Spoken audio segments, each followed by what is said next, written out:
जवाब तो देना होगा। मैं आप सभी का स्वागत है। मैं हूं डॉक्टर अवधेश मिश्रा। अनुशासन की बात होती है तो लोग अपने जीवन की तरफ जरूर झांकते हैं, इसलिए क्योंकि अनुशासन एक ऐसा शब्द जो जीवन को सही राह में आगे बढ़ाने की राह बताता है, जो जीवन में सफलता पाने का तरीका बताता है, जो जीवन में कहीं पहुंचने के लिए हमारे रास्तों को प्रशस्त करता है।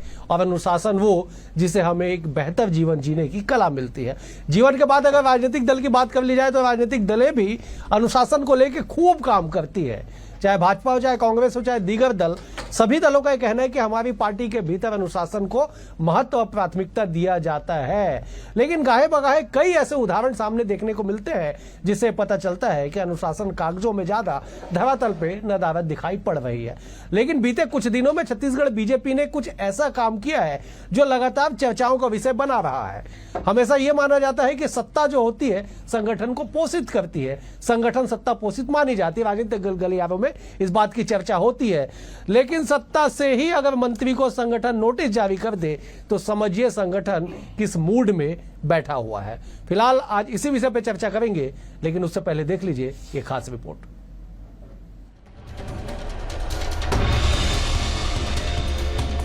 किसी भी पार्टी में अगर अनुशासन मजबूत हो तो तरक्की की राह मुकम्मल रहती है, और अगर अनुशासनहीनता को दरकिनार किया जाता है तो पार्टी के लिए एकदम मुश्किलें बढ़ जाती हैं। इन्हीं बातों का भान रखते हुए बीजेपी में अनुशासन का डंडा कुछ इस कदर चलता है कि क्या कैबिनेट मंत्री, क्या नेता, क्या कार्यकर्ता, सब पर ताबड़तोड़ कार्रवाई कर दी जाती है। बीजेपी ने पिछले ही दिनों कैबिनेट मंत्री लखनलाल देवांगन से अनुशासनहीनता पर कड़ा नोटिस जारी किया, जवाब मांगा। इतना ही नहीं, 2 बार के विधायक रहे नेता सिद्धनाथ पैकरा को पार्टी से 6 सालों के लिए निष्कासित कर दिया गया। यहाँ तक कि प्रदेश अध्यक्ष किरण सिंह देव के भतीजे को भी अनुशासन भंग करने के आरोप में पार्टी से बाहर का रास्ता दिखा दिया गया। ये तो सिर्फ चंद उदाहरण हैं। बीजेपी ने बीते दिनों दर्जनों नेताओं पर कड़ी कार्रवाई की और संभवतः बीजेपी इन्हीं अनुशासन के दम पर हर चुनाव में फतेह हासिल कर रही है। पिछले 14-15 महीनों में 4 चुनाव हुए, चारों के चारों चुनाव में बीजेपी ने जीत हासिल की। राजनीतिक पंडित भी इस बात को मानते हैं, इसके पीछे अनुशासन में रहना सबसे बड़ा कारण है। अनुशासन को बनाए रखने के लिए भी कई अहम कदम उठाए गए, जिसमें नेताओं पर कार्रवाई हुई। इतिहास में संगठन ने कैबिनेट मंत्री से अनुशासनहीनता पर लिखित जवाब मांगा। बीजेपी से निष्कासित नेता को बधाई देने के लिए मंत्री लखनलाल देवांगन को शो कॉज नोटिस जारी किया। अनुशासनात्मक कार्रवाई करते हुए पूर्व विधायक सिद्धनाथ पैकरा को पार्टी से 6 साल के लिए निष्कासित कर दिया गया।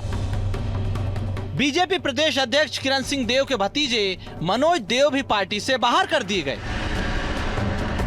बागी होकर चुनाव लड़ने वाले वनवासी मौर्य कोरबा नगर निगम के नवनियुक्त सभापति नूतन सिंह पर भी कार्रवाई हुई। कोरिया जिला पंचायत अध्यक्ष के पद पर चुनाव लड़ने वाली सौभाग्यवती सिंह भी निष्कासित हुई। पूर्व जिला अध्यक्ष भाजपा लक्ष्मीबाई गौरव सिंह राठौर, ललित गांधी 6 साल के लिए पार्टी से निष्कासित कर दिए गए। कुल मिलाकर बीजेपी का अनुशासन भंग ना हो, इसलिए सैकड़ों नेताओं पर पिछले साल भर में कार्रवाई की गई। दूसरी तरफ कांग्रेस भी अपनी पार्टी में अनुशासन बनाने की पूरी कोशिश कर रही है, लेकिन बड़ी बात यह कि सफल नहीं हो पा रही है। सियासत में भी अनुशासन का मुद्दा अहम बना हुआ है। बीजेपी के अनुशासन पर पीसीसी चीफ दीपक बैज इन्हीं कार्रवाइयों को मात्र खानापूर्ति बता रहे हैं। वहीं इस पर बीजेपी पलटवार भी कर रही है। बीजेपी छत्तीसगढ़ के महामंत्री संजय श्रीवास्तव कहते हैं कि इनके अंदर हिम्मत भी नहीं है नेताओं पर कार्रवाई करने की। नेता लाठी लेकर इनके सामने खड़े हो जाते हैं तो कांग्रेस पहले अपने गिरेबान में झांके। लखनलाल देवांगन को मंत्री है, खानापूर्ति करने के लिए उन्होंने नोटिस दे दिया। कार्रवाई करेगी क्या भारतीय जनता पार्टी? क्या यही अनुशासन है क्या? देखिए, निश्चित रूप से अनुशासन न केवल किसी राजनीतिक दल में बल्कि प्रत्येक संस्थाओं में, कोई भी जो संस्थाएं सामूहिक रूप से काम करती हैं, यहां तक कि परिवार के अंदर भी अनुशासन की आवश्यकता होती है। तो मुझे लगता है कि एक दल को जो आम जनता के लिए काम करता है, यदि हम स्वयं अनुशासनहीनता करेंगे तो हम जनता के बीच में क्या संदेश देंगे? माना जाता है कि सत्ता से संगठन का पोषण होता है, लेकिन संगठन भी सत्ता को बनाए रखने और उसे मजबूत करने में अहम भूमिका निभाता है। छत्तीसगढ़ में बीजेपी ने पहले चौंकाने वाली राजनीति से विपक्षी दलों को परेशान किया, फिर अनुशासन का डंडा चलाकर पार्टी के अंदर नई दिशा तय की। हर दिन बीजेपी खुद को मजबूत करने के लिए सख्त तेवर में नजर आ रही है। अब देखने वाली बात यह होगी कि आखिर कांग्रेस इस अनुशासन से प्रगति करने वाले बीजेपी के रुख से कैसे पार पाती है। Bureau report, BSTV Chhattisgarh.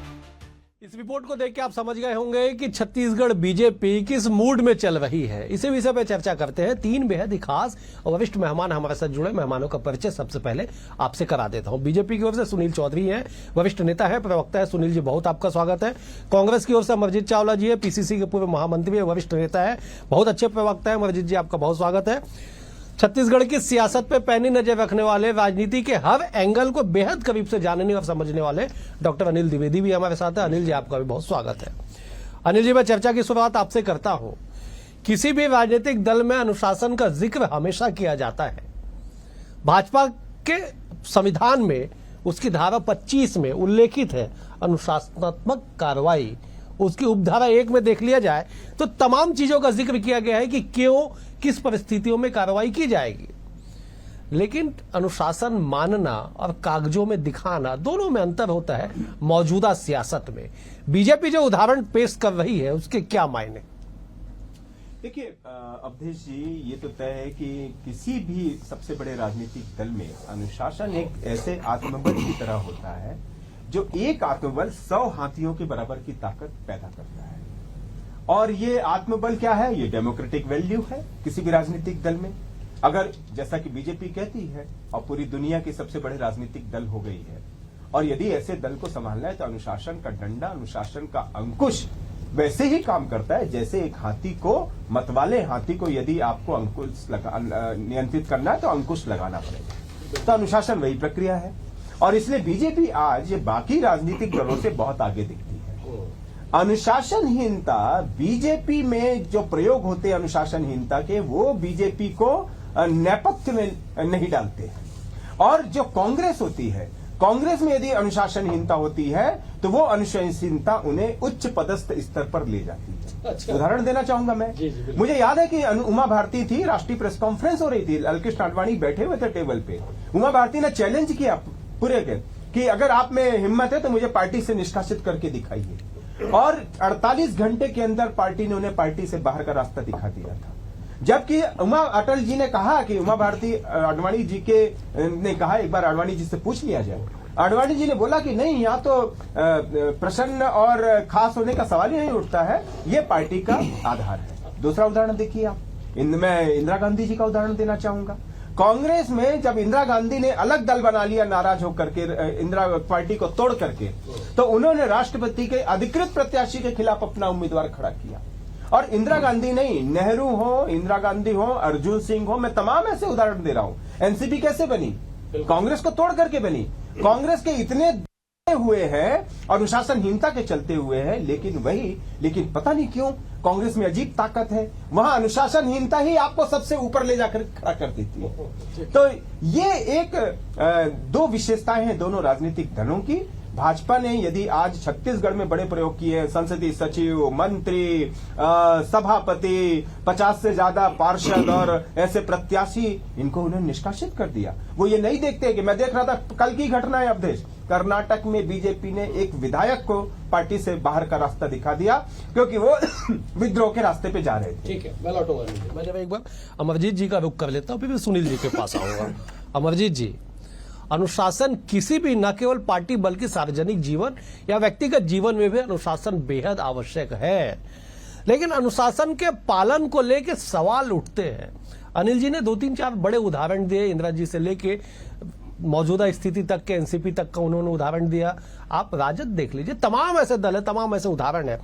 Chhattisgarh BJP जिस रास्ते पे चल रही है, जो अनुशासन का डंडा चला रही है, बतौर देश की सबसे पुरानी पार्टी के नाते कैसे आप उसका आकलन करते हैं? देखिए डॉक्टर साहब, सबसे पहली बात यह है कि अनुशासन तो बहुत अनिवार्य अंग होता है जीवन का, चाहे वो सार्वजनिक जीवन हो, चाहे वो राजनीतिक जीवन हो, चाहे वो पारिवारिक जीवन हो, चाहे वो अध्यात्म का जीवन हो। पुराने जमाने में भी जो नियम कायदे बने थे कि हम सुबेरे उठ के सूर्य को अर्घ्य दें या पीपल में हम पानी चढ़ाते थे, तो एक उसके पीछे ये था कि इंसान बगैर डर के मानता भी नहीं था। तो डर था कि भाई आप अगर सूर्य को जल चढ़ाएंगे तो आपके यश में प्रतिष्ठा में वृद्धि होगी, पीपल में जल चढ़ाने से लक्ष्मी प्रसन्न होगी। तो ये सब नियम का वैसी पार्टी में भी आपको सही रास्ते में चलाने के लिए अनुशासन का डंडा नाम की एक चीज बनाई हुई है। लेकिन क्या होता है, अनुशासन और तानाशाही में अंतर होता है। हमारी पार्टी और भारतीय जनता पार्टी में ये एक अंतर है कि हमारे यहाँ लोकतंत्र को ध्यान में रखते हुए अनुशासनात्मक कार्रवाई की जाती है, सामने वाले का पक्ष देखा जाता है, बगैर भेदभाव के कार्रवाई की जाती है। भारतीय जनता पार्टी में पिछले 12-15 सालों से तो मैं देख रहा हूं कि तानाशाही ज्यादा हावी हो गई है। यहां पर व्यक्तिगत पसंद नापसंद के आधार पर अनुशासनात्मक कार्रवाई के नाम पर कार्रवाइयां होती हैं, कमजोर लोगों के ऊपर कार्रवाइयां होती हैं, या गुटबाजी के चलते जो व्यक्तिगत तौर पे जिनको निपटाना होता है उनके ऊपर अनुशासनात्मक कार्रवाई होती है। और आप देखिए सर्वाधिक कार्रवाइयां भारतीय जनता पार्टी में ही हो रही हैं। उससे यही साबित होता है कि भारतीय जनता पार्टी में अनुशासन रहा नहीं है। इसलिए लगातार भारतीय जनता पार्टी अभी सैकड़ों के थोक के भाव में उनको पार्टी से लोगों को ऊपर कार्रवाई करनी पड़ गई। इसका मतलब यह है कि पार्टी का जो है अपने कार्यकर्ताओं के ऊपर में ना भरोसा रहा है, ना कार्यकर्ताओं को पार्टी के ऊपर भरोसा है, और लगातार इसीलिए वो बागी हो रहे हैं। इसलिए वहां पे कार्रवाइयां ज्यादा करना पड़ रहा है उनको। ठीक है, सुनील जी जवाब दीजिएगा। अनुशासनहीनता के मामले पे कार्रवाइयां इसलिए ज्यादा हो रही है, अमरजीत जी के शब्दों में कह रहा हूं, क्योंकि बीजेपी में अनुशासनहीनता ज्यादा हो रही है। जवाब दीजिए जरा। राम राम, जय जोहार, जय छत्तीसगढ़। देखिए, भारतीय जनता पार्टी पूरे विश्व में या हम देश की बात करें तो हम कहते हैं कि हम सभी पार्टियों से अलग हैं, और उसका सबसे महत्वपूर्ण कारण ही हमारा अनुशासन है। हम तो बचपन से गीत गाते हैं पार्टी में कि संगठन गढ़े चलो सुपन पर बढ़े चलो, मतलब संगठन सर्वोपरि है। और उसका उदाहरण आपने देखा, आप ही बता रहे हैं कि कितने लोगों को निष्कासित किया, नोटिस दिया।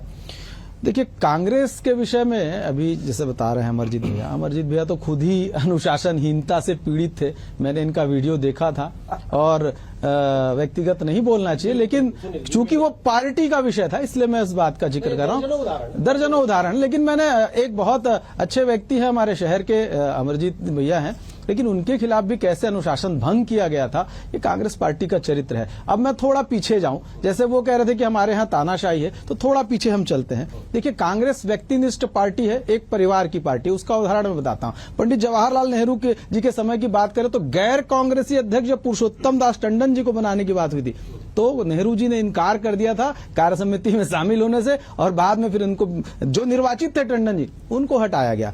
दूसरा, सीताराम केसरी जी, हम सबको याद है, जब श्रीमती सोनिया गांधी जी को अध्यक्ष बनाना था उनको बाथरूम में बंद कर दिया गया था। अब आप कह रहे हैं कि तानाशाही नहीं चलती कांग्रेस में? कांग्रेस इससे बड़ी और कौन सी तानाशाही चाहिए भैया? छत्तीसगढ़ में जब मुख्यमंत्री का चयन हुआ, प्रथम मुख्यमंत्री का, सारे लोग अन्य नामों को ले रहे थे, लेकिन ऊपर से एक नाम आया और माननीय श्री अजीत जोगी जी जो है वो यहाँ के मुख्यमंत्री बन गए, जबकि छत्तीसगढ़ के धरातल में वो नाम था ही नहीं। तो तानाशाही कहां से हो गई भैया? दूसरा, भारतीय जनता पार्टी के विषय में बताना चाहता हूं। भारतीय जनता पार्टी अपने संगठन के आधार पर काम करती है। एक छोटा से छोटा कार्यकर्ता संगठन निष्ठ कार्यकर्ता, अनुशासित कार्यकर्ता होता है, लेकिन तब भी यदि कोई अनुशासन भंग करेगा, आपके यहां छुपा लेते होंगे कांग्रेस में, भारतीय जनता पार्टी में नहीं। वो मंत्री होगा चाहे किसी पद में भी होगा, अगर आप संगठन में काम कर रहे हैं तो संगठन के प्रति आपकी जवाबदेही है, और उस जवाबदेही को आपको पूरा करना पड़ेगा। और यदि आप नहीं करते हैं तो फिर कार्यवाही तो हमारा संगठन करेगा, उसमें एक पल का किंचित मात्र का भी किंतु परंतु होना ही नहीं है। आप यदि कुछ भी पार्टी संगठन के खिलाफ करते हैं तो सत्ता में हो, संगठन में हो, किसी पद में हो, किसी के भी रिश्तेदार हो या कुछ भी हो, नहीं चलता यहाँ पर ये सब। ये पार्टी संगठन निष्ठ पार्टी है, और कांग्रेस जो है व्यक्तिनिष्ठ परिवारवादी पार्टी है। ये सबसे बड़ा अंतर है। सुनील जी, मैं एक सवाल के साथ लौटूंगा आपके पास कि जिन पे कार्रवाइयां कर दी जाती है उनकी पार्टी में वापसी किन शर्तों पे होती है, इस सवाल के साथ लौटूंगा। मैं जो अमरजीत जी का रुख कर लेता फिर मैं अनिल जी के पास जाऊंगा। अमरजीत जी, सुनील जी ने बड़े गंभीरता से बहुत जोर देते हुए कहा कि साहब अगर कहीं अनुशासनहीनता होगा ना तो किंतु परंतु किंचित मात्र का वक्त नहीं लिया जाएगा, कार्रवाई कर दी जाएगी, विश्व की सबसे बड़ी पार्टी, कैसे डिफेंड करेंगे बताइए। नहीं, देखिए यहाँ डिफेंड करने वाला सब्जेक्ट ही नहीं है। पहली बात तो ये है कि मैं उस बात का पक्षधर हूं कि अनुशासन जीवन में अनिवार्य अंग है और राजनीतिक पार्टियों में सुचिता, अनुशासन और लोकतंत्र का सम्मान तो होना ही चाहिए। इस पे हम एक दूसरे को आईना दिखाएं वो अच्छी बात नहीं है, पर सच्चाई है कि जो चीजें दिखती हैं, खुली आंखों से जो चीज दिखती है उस पर बातचीत होती है, उस सब्जेक्ट पे डिबेट्स होते हैं। हमने देखा, देखिए कैसे शुरुआत हुई थी छत्तीसगढ़ में, जब यही नरेंद्र मोदी जी छत्तीसगढ़ के जब यहाँ के प्रभारी थे तो उस समय अनुशासन की कैसी धज्जियां इनके कद्दावर नेता ने उड़ाई थी। उसके बाद वो कई बार विधायक मंत्री बने तो वो समझ में आता है। आज अगर प्रदेश अध्यक्ष भाजपा के विधायक भतीजे भी अनुशासन तोड़ रहे हैं, या रेणुका सिंह जो इनकी केंद्रीय मंत्री रही अभी विधायक है, वो कैसे बागी होकर अपने परिवार के लोगों को लड़ा रही है, या जो पैकरा जी के ऊपर अभी कार्रवाई हुई वो कैसे बागी होकर अपने परिवार के लोगों को लड़ा रहे हैं, जबकि उनकी पत्नी भी विधायक है, कैसे लखनलाल देवांगन अनुशासन की धज्जियां उड़ा रहे हैं, कैसे ये लोग षड्यंत्र कर रहे हैं, भारतीय जनता पार्टी के लोग आपस में एक दूसरे के खिलाफ, कैसे नरेंद्र मोदी जी आडवाणी जी की सीनियरिटी को खत्म करते हुए दबाव से प्रधानमंत्री के प्रत्याशी बने। ये सारी चीजें हमने देखी है कि भारतीय जनता पार्टी में अनुशासन सिर्फ दिखावा है, असल में भारतीय जनता पार्टी में सिर्फ तानाशाही है। और इस चीज को अब जान गए, सुनील चौधरी जी खुद भुक्तभोगी है, संगठन से जुड़े हुए बहुत ईमानदार कार्यकर्ता है पार्टी के। पार्षद चुनाव में इनका जो हक था वो इसलिए नहीं दिया गया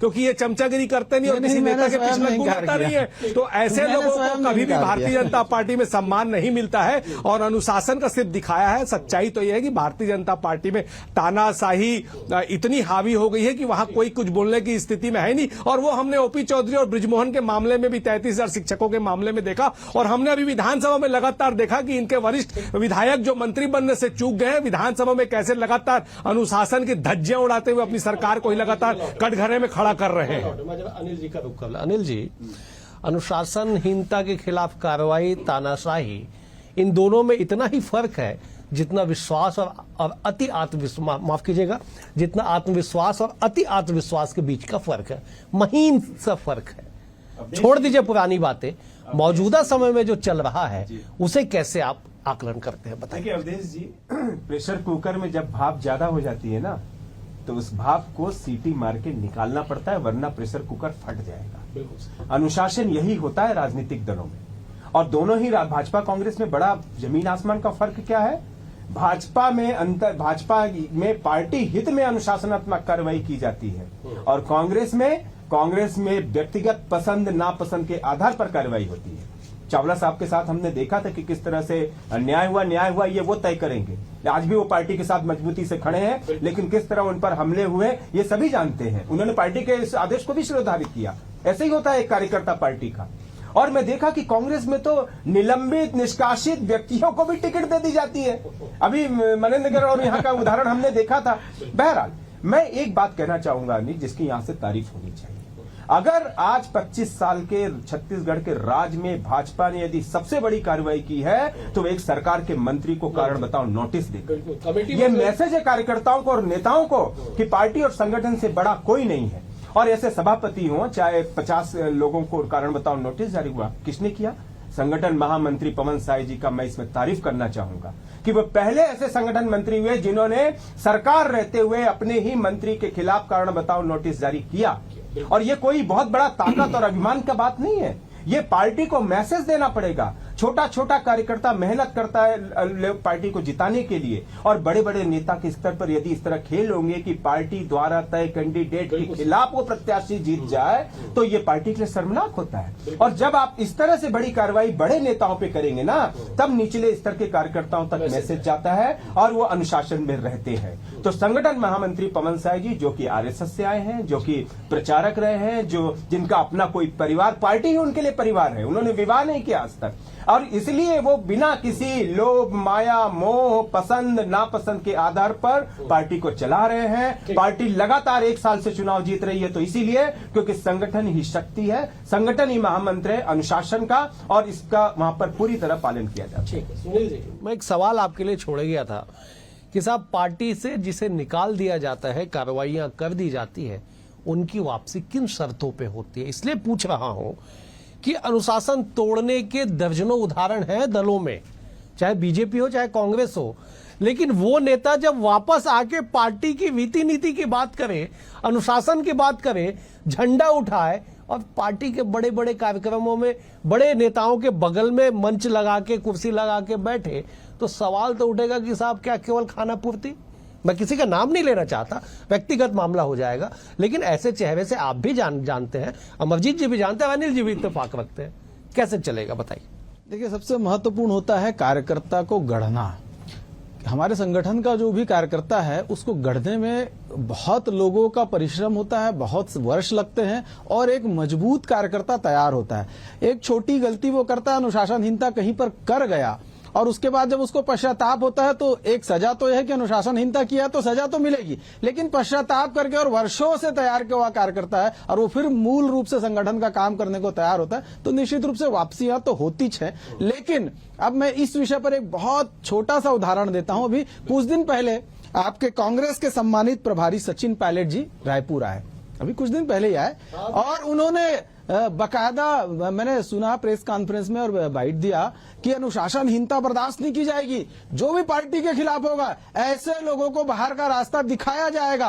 और उसी दिन शाम को मेरे वार्ड से जो निर्दलीय पार्षद का चुनाव लड़े, कांग्रेस के अधिकृत प्रत्याशी को हराए, उस व्यक्ति का निलंबन समाप्त हो गया। कितने दिन लगे साहब चुनाव से और पायलट जी के बीच में, कितने दिन लगे? एक और आप इस बात को करेंगे और दूसरे और ऐसा करके जाएंगे, कहां का अनुशासन बचा साहब?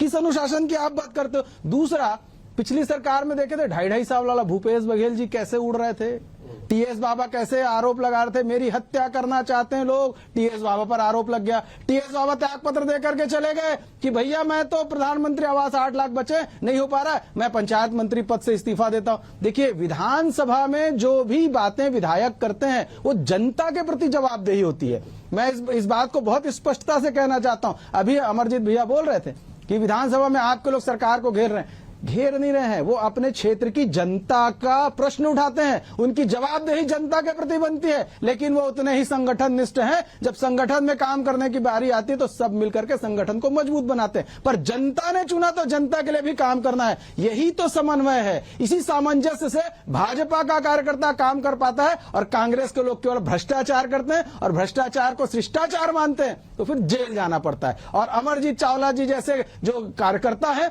उनको बाहर का रास्ता कांग्रेस पार्टी दिखा देती है, और वही फिर अभी अनिल द्विवेदी जी बता रहे थे कि जो जितना बड़ा अनुशासनहीनता करेगा कांग्रेस में उतना ऊपर जाएगा। तो ये अब आप खुद तय करिए, जनता तय करे, अवधेश जी आप तय करें कि क्या है ये शिष्टाचार है या क्या है कांग्रेस का? जनता तय करे कि आप और हम कैसे तय कर सकते हैं सुनील जी? पार्टी रीति नीति अनुशासन तो सभी दलों में है, भले कागज में हो, धरातल पे अलग बात है। अमरजीत जी, सवाल है साहब की वापसी को लेकर मैंने सुनील जी से सवाल पूछा, वही सवाल आपसे दोहरा देता हूं। हमने देखा, सुनील जी ने उदाहरण दिए, चले मैं उसी उदाहरण को आगे बढ़ा देता हूं कि साहब आकाश तिवारी का नाम लेके सुनील जी ने उदाहरण दिया कि वो शाम होते होते उनकी वापसी हो जाती है, तब जब सचिन पायलट गंभीरता से कहते हैं कि अब किसी को नहीं छोड़ा जाएगा, जो पार्टी के खिलाफ जाएगा उसके खिलाफ कार्रवाई की जाएगी। बिल्कुल बात सही है, लेकिन साहब मैंने एक वीडियो देखा, आपने भी देखा होगा, आप तीनों के नजरों के सामने से आया होगा कि जब सचिन पायलट जेल जाते हैं कवासी लखमा से मिलने, वहां पे स्वागत आकाश तिवारी करते हैं, वहां पे स्वागत कुलदीप जुनेजा करते हैं, और सब पे आरोप लगे अनुशासनहीनता के।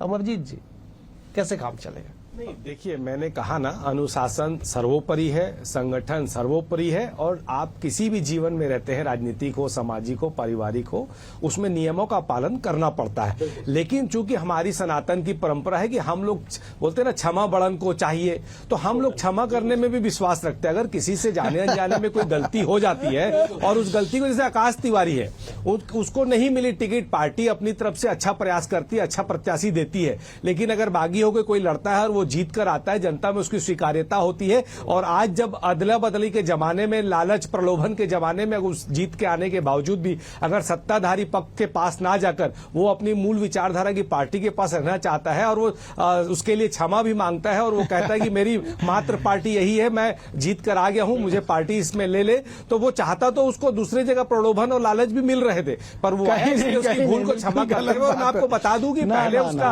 आवेदन के साथ, अनुशंसा के साथ प्रवेश प्रवेश हुआ और उस प्रवेश के बाद मीटिंग के बाद सचिन जी ने अपनी बात कही। और भारतीय जनता पार्टी को तो बिल्कुल कहने का अधिकार नहीं है, क्योंकि भारतीय जनता पार्टी जो ऑपरेशन लोटस के तहत दूसरी पार्टी से आए हुए लोगों को मंत्री मुख्यमंत्री बनाती है, हेमंत विश्वा शर्मा और ज्योतिरादित्य जैसे कई उदाहरण है, तो उनकी शुरुआत ही ऊपर से जब खरीद फरोख्त करके सरकारों को गिराना, विपक्ष को परेशान करना, जिला पंचायत सदस्यों के भी कैसे खरीद फरोख्त हुई। तो भारतीय जनता पार्टी अनुशासन की बात करे तो ये शोभा नहीं देता। इनको अपने गिरेबान में झांक कर देखना चाहिए कि ऊपर से नीचे तक सब तरफ दाग ही दाग है, लेकिन ऐसा अनुशासन और ऐसा नियम कायदा इन्हीं को स्वीकार हो। हम लोग तो ईमानदारी से काम करते हैं और नीयत साफ होती है तो हम लोग भूल को क्षमा भी करते हैं। ठीक है अनिल जी, मैं संक्षेप में जवाब दीजिएगा, मुझे समाप्त करना होगा। संकेत मुझे मिल चुका है कि अनुशासनहीनता के नाम पे की जाने वाली कार्रवाइयां क्या कभी विद्रोह की स्थिति नहीं बनाएगी?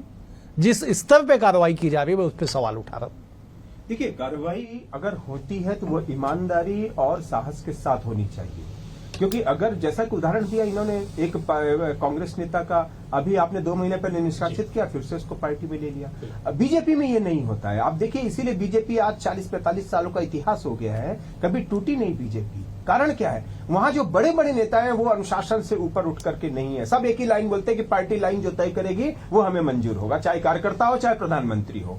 तो बीजेपी में ये एक हार्ड लाइन तय है। वहां संगठन मंत्री नाम का एक पद है जो वहां पर निश्चित तौर पर जो बहुत जिम्मेदारी के साथ उस पार्टी को मुझे समाप्त करना होगा, माफी चाहूंगा। आप तीनों मेहमानों का बेहद शुक्रिया। अमरजीत जी आपका शुक्रिया, अनिल जी आपका शुक्रिया, सुनील जी आपका भी शुक्रिया। कुल मिला के कि चाहे राजनीतिक जीवन हो या व्यक्तिगत सार्वजनिक जीवन, अनुशासन बेहद आवश्यक है। अनुशासनहीनता पे की जाने वाली कार्रवाई हमेशा अनुशासन के दायरे में ही रहे तो बेहतर होगा, उसके पीछे कुछ व्यक्तिगत हित भी ना छुपा हो, विद्रोह की स्थिति भी ना बने, तो ही अनुशासन के नाम पे, अनुशासनहीनता के नाम पे की जाने वाली कार्रवाइयों को सही और सच माना जाएगा। फिलहाल आज के लिए इतना ही, कल एक और विषय के साथ होगी मुलाकात, तब तक के लिए नमस्कार।